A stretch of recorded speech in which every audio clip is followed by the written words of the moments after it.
อีหยังคือเสน่ห์ของความอีสานคะในฉบับของพี่การตองคนอีสานเนี่ยเอกลักษณ์ก็สิมีแบบหลายอย่างเนาะครับก็คือภาษา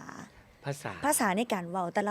ะจังหวัดบ่คือกัน แม่น สำเนียงก็จะบ่คือ สมมุติ แม่นครับ สำเนียงอุบลจะคือกันกับ แม่น จั ครั ง บ ซี่ แม่น แม่นบ่ ครั คะ บ แต่สำเนียงขอนแก่นอีกก็อย่างสารคามอีกอย่าง ใช่ครับ แต่ว่าความมีเสน่ห์ของคนอีสานนี่ถ้าสำหรับพี่การตองพี่บอกว่าความใส่ซื่อเด้ อืม เป็นคนตรงไปตรงมาเว้าหยังก็คิดหยังก็เว้าออกไปคือจังพี่การตองนี่ล่ะค่ะเว้า ครับ คิดหยังก็เว้าออกไปบ่ได้มีบ่จำเป็น บ่มี ต้องมี ผิด สคริปต์บ่มี อ่า หยังเลย เพราะว่าคือคนเฮานี่คิดยังไงก็เว้าออกไปจังซั่นนี่คือ ครับ นี่คือความรู้สึกแล้วก็อีกอย่างหนึงคือกามบ่ กามใหญ่ยำข้าวเหนียว กำใหญ่กินก่อนเนี่ยแต่ก่อนบอกว่ามีคนทักว่า ยำข้าวเหนียวปั่นคำใหญ่หลายมันแน่น เนาะกามเอกลักษณ์กาม อันหยังแน่น หนูคือบ่มี นี่หน้าเลี้ยวแห้ง เลี้ยว ฉีดโบท็อกซ์บ่ พ่อขาข้างแหลมค่ะ